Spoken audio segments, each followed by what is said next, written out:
தீபம் அகர்பத்தி ஒரு தெய்வீக அனுபவம். உலகெங்கும் வாழக்கூடிய பக்தி ஒளி நேயர்கள் அனைவருக்கும் வணக்கம். நான் உங்கள் டாக்டர் ராஜ்குமார் சிவாச்சாரியார் பேசுகிறேன்.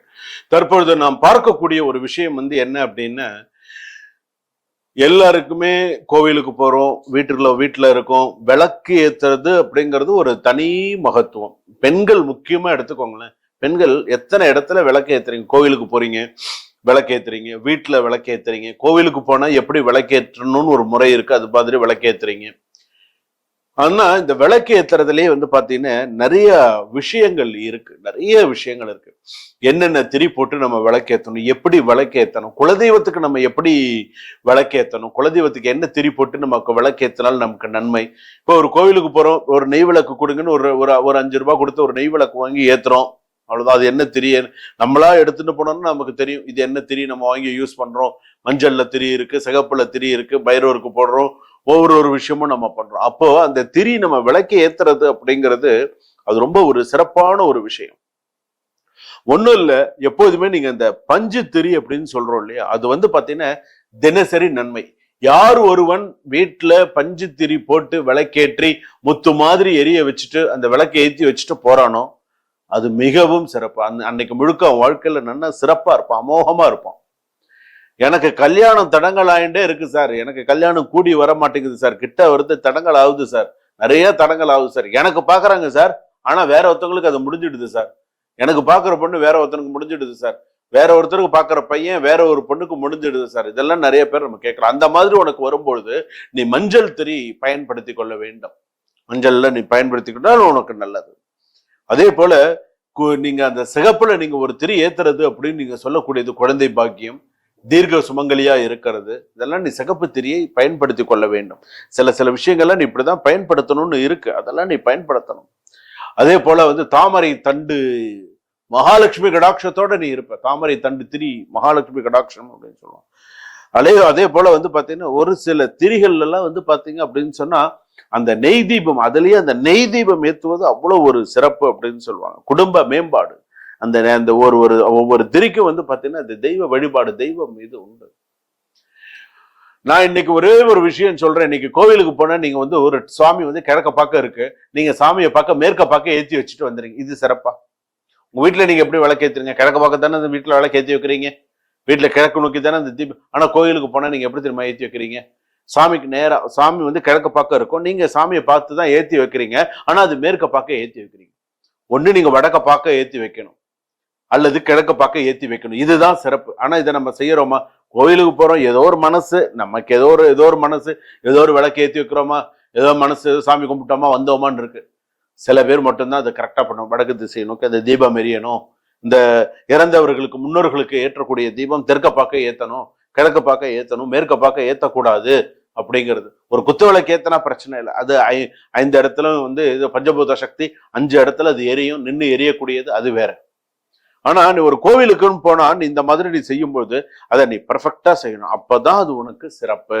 அது நீ கரெக்டா பண்ணணும். குழந்தை பாக்கியம், ஒரு குழந்தைகளோட பிளெஸிங்ஸ், அதெல்லாம் நீ ஆரம்பிக்கிற நாள் கூட எப்போ, ஒரு வெள்ளிக்கிழமை, ஒரு செவ்வாய்க்கிழமை, ஒரு நல்ல நாள்ல நீ இதை ஆரம்பிச்சு நீ செஞ்ச அப்படின்னு சொன்னா உன் வாழ்க்கை உனக்கு விரைவுல எல்லாமே நல்லா இருக்கும்.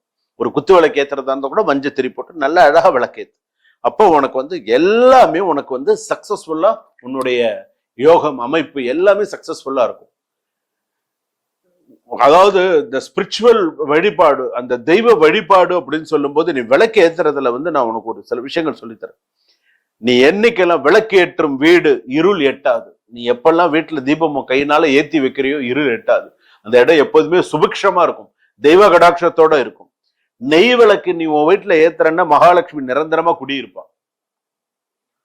யார் குடியிருப்பா? மகாலட்சுமி நிரந்தரமாக குடியிருப்பாள் நெய் விளக்கு ஏத்தி வச்சா.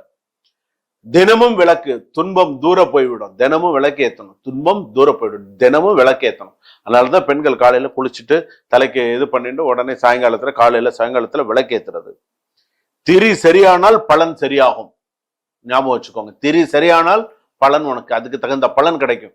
நீ ஏதோ கடையில வாங்கி மண்ணில வச்சு ஏதோ ஒரு விளக்கு ஏத்தி, சாமிக்கு தானே ஏத்தியா போய் ஏதோ ஒரு விளக்கு ஏத்தியா அப்படின்லாம் இல்லாம அதை ஞாபகம் வச்சுக்கோங்க. திரி சரியானால் பலன் சரியாகும்.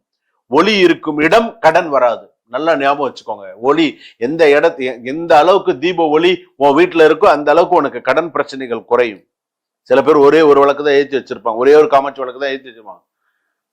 அந்த இடத்துல ஒளி நிறைந்து இருக்க வேண்டும். ஒளி விளக்கு கந்திருஷ்டி போகும். அதாவது ஒரு விளக்கு ஒளி எப்படி என்ன போகுமா, கந்திருஷ்டி போகும்னு சொல்லி இருக்கு சாஸ்திரத்துல. பார்க்கணும். வீட்டுக்கு நான் கணவன்மார்களுக்கு கூட சொல்றேன், நீங்க வேலைக்கு போறீங்களா, வீட்டுக்கு வேலைக்கு போயிட்டு 7:30 8 மணிக்கு வரீங்களா, வந்தவொடனே குளிச்சு கை கால் அலம்பி சாப்பிட உட்காடுறீங்களா, சாப்பிட உட்கார்றதுக்கு முன்னாடி நைட் டின்னர் சாப்பிட்றதுக்கு முன்னாடி சாமி கிட்ட போயிட்டு விளக்கெறியறத பார்த்து நெத்தில விபூதி இட்டுண்டு வந்து உட்கார்ந்து நீங்க உங்களுடைய வேலையை நீங்க செஞ்சீங்கன்னா உங்களுக்கு நல்லது. விளக்கு ஒளி கந்திருஷ்டி போகும். பூஜை அறை விளக்கு குடும்ப ஒற்றுமையை தரும். குடும்ப கணவன் மனைவி சில ஒற்றுமையெல்லாம் தரக்கூடியதாக இருக்கும். அதே போல எள்ளு விளக்கு நீங்க ஏற்றும் போது, ஒரு ஆலயத்துக்கு போறீங்க, ஒரு எள்ளு விளக்கு ஏற்றின போது சர்வ பாப விமோச்சனம்னு சொல்லுவாங்க. நீ எதுக்காக நீ அதை ஏற்றியோ அது உனக்கு சர்வ பாப விமோச்சனம் சொல்லுவாங்க. மஞ்சள் திரி மங்களம் உண்டாகட்டும், மஞ்சள் திரி மங்களம் உண்டாகும். நிறைய நல்ல விஷயங்களை கொடுக்கும். தீபம் நீ எவ்வளவுக்குள்ள தீபம் ஏற்றியோ அது தெய்வ வரவு அப்படின்னு சொல்லலாம். உனக்கு தெய்வ வரவு இருக்கணுமா, நீ அந்த அழகா விளக்கு ஏத்துறதுல சிறப்பா விளக்கு ஏத்து. இன்னொன்னு, காலை விளக்கு நல்ல தொடக்கம் தரும். காலையில நீ ஏத்துற விளக்கு என்ன பண்ணும், நல்ல பலன்களை தரும், நல்ல தொடக்கத்தை தரும். விளக்கேற்றும் பெண் வீட்டு மகாலட்சுமி.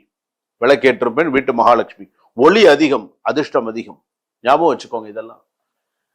சில பேர் வீட்டுல கேள்விப்பட்டிருக்கீங்களா, கோயிலுக்கு வந்தா கோயிலுக்கெல்லாம் கூட சில பேர் சொல்லுவாங்க, சாமி விளக்கு கொளுத்தலாமா அப்படின்னு. விளக்க கொளுத்த கூடாதுங்க, விளக்கு ஏத்தணும். விளக்கு என்ன பண்ணணும், விளக்கு ஏத்தணும். குப்பையை தான் கொளுத்தணும். விளக்கு என்ன பண்ணணும், ஏத்தணும். விளக்கு ஏத்தட்டுங்களா, அப்படி வாயில வராது, அப்படி வராது அவங்களுக்கு. விளக்கு ஏத்தட்டுங்களான்னு சில பேர் மட்டும்தான் சொல்லுவாங்க.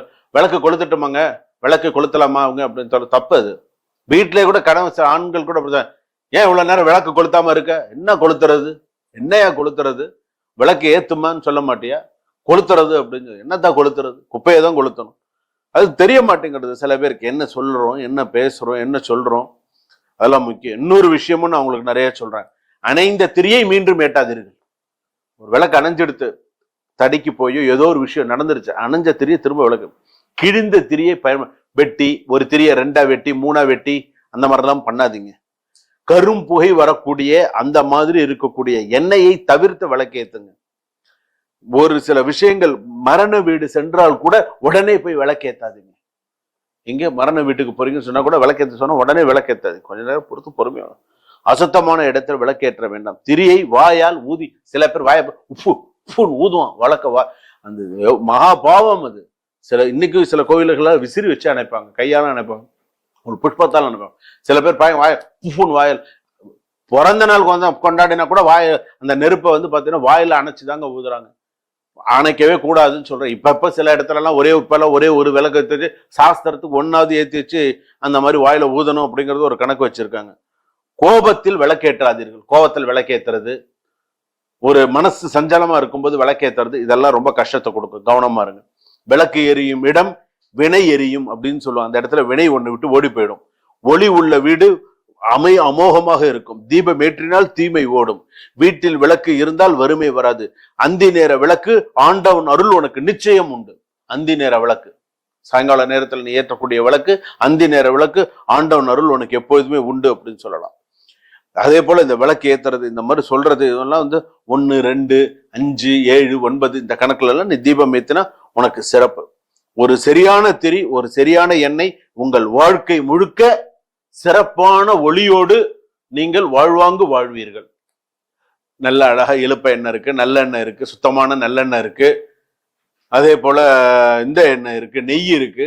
நம்ம ஒரு குளத்துல நீங்க ஒரு விஷயத்த நீங்க எப்போதும் வச்சுக்கணும். வீட்டுல நெய் விளக்கு தான் ஏத்தணும், வீட்டுல இழுப்ப எண்ணெய் தான் ஏத்தணும், வீட்டுல நல்லெண்ணெய் திரி தான் ஏத்தணும் அப்படிங்கிறது நீங்களா ஒரு கணக்கு வச்சுட்டு அழகா இந்த மாதிரி நீங்க பண்ணிட்டு வந்தீங்கன்னா உங்களுக்கு சிறப்பு. ஒரு நெய் விளக்க சுத்தமான நெய் வாங்கி வச்சுக்கோங்க. அது சுவாமிக்கு மட்டும்தான் பயன்படுத்தணுங்கிற மாதிரி நீங்க வச்சுட்டீங்கன்னு சொன்னால் அது உங்களுக்கு சிறப்பு. சாமிக்கு கொஞ்சம் ஊத்துங்க, இங்க சாப்பிட்றதுக்கு கொஞ்சம் ஊட்டுங்க, தப்பு. நீயும் பாதி சாப்பிட்டு சாமிக்கும் பாதி ஏத்தனா நல்லதா? கிடையாது. அதனால எதை எப்படி செய்யணும், இந்த திரி போடுறது, விளக்கு ஏத்துறது, இதெல்லாம் ஒரு பஞ்சபூத சக்தி. இந்த விளக்கு எரியறது எல்லாமே சில ஆலயங்கள்ல எல்லாம் பாருங்க, உள்ள இருக்கக்கூடிய கருவறை அந்த தீப ஒளியிலே தெரியும். இந்த போக்கஸ் லைட் எல்லாம் தேவையே கிடையாது. அந்த தீப ஒளியிலேயே அந்த சுவாமியுடைய முகத்தை நீ ஆத்மார்த்தமா நீ பார்க்கலாம். இதெல்லாம் உண்மை, இதெல்லாம் நிதர்சனமான உண்மை. அதே போல ஒரு வீட்டுல நல்லா விளக்கு எரிஞ்சுட்டு இருக்கு, திடீர்னு அணையுதுன்னா உனக்கு ஏதோ செய்தி சொல்ல வருது அப்படின்னு அர்த்தம். நல்ல விளக்கு எரிஞ்சுட்டு இருக்கிற விளக்கு அப்படிங்கிறதுக்குள்ள அணைஞ்சிடும். ஏதோ ஒரு விஷயம் டக்குன்னு அணையுதுன்னா உனக்கு ஏதோ ஒரு கெட்ட செய்தி சொல்றது, கொஞ்சம் கவனமா இரு. கனவுல தீப ஒளியை பார்த்தால் சிறப்பு. அதே அணையற மாதிரி நீ கனவு காணக்கூடாது. ஒரு விளக்கு அணையற மாதிரி எல்லாம் நீ கனவு காணக்கூடாது. நீ கனவு காணக்கூடிய நேரம் சில விஷயங்கள் எல்லாமே இருக்கு. அதனால இந்த விளக்கு ஏற்றுதல், விளக்கு சுவாமிக்கு கோயில்ல போய் நீங்க விளக்கேத்துறது, ஒரு அகல் விளக்குல விளக்கேத்துறது, வீட்டுல விளக்கேத்துறது, இன்னைக்கெல்லாம் விதவிதமா விளக்கு வந்துருச்சு. ஒரு காலத்துல காமாட்சி விளக்கு தான், அது காமாட்சி விளக்காதான் இருந்தது, ஏத்தினோம், நல்லதெல்லாம் இருந்தது. இப்போ எல்லாம் மாடலா வந்துருச்சு. இப்போ நேத்து ஒரு மாடல் நான் பார்த்தேன். எப்படி அந்த ஒரு காமாட்சி விளக்கு இருக்கு அப்படின்னு கேட்டா, அந்த காமாட்சி விளக்கு இப்படி இருக்கு, அதுக்கு மேல கோவிலுடைய கோபுரத்தை வச்சுட்டாங்க. கோவிலுடைய கோபுரம் இருக்கு பாத்தீங்களா, அந்த கோபுரம் எப்படி இருக்கும் பாத்தீங்களா, அந்த கோபுரத்தை மேல கலசத்தோட வச்சு முன்னாடி அந்த காமாட்சி விளக்கு, அந்த கோபுரத்துல விளக்கு, கோபுர விளக்கம், மாடலா வந்துருச்சு. மக்கள் யோசிக்கிறாங்க, என்னடா இது இப்படி எல்லாம் இருக்கு, எதைதான் நம்ம, உனக்கு உன் குடும்பத்துல உன்னுடைய வம்சா தேவதா, உன்னுடைய குல தேவதா, உன்னுடைய பாரம்பரியத்துல என்ன விளக்கு உண்டோ அதை நீ ஏத்திட்டு வா. நீ பாக்குற புதுசா பாக்குற விளக்கெல்லாம் நீ வாங்கி நீ ஏத்துறதுனால நல்லது இல்லை. உனக்கு எது தேவையோ அதை நீ கரெக்டா நீ செஞ்சுன்னு வந்தன்னு சொன்னா உன் வாழ்க்கை உனக்கு உயர்ந்த இடத்தை தரும். இது நிதர்சனமான உண்மை. சுபம்.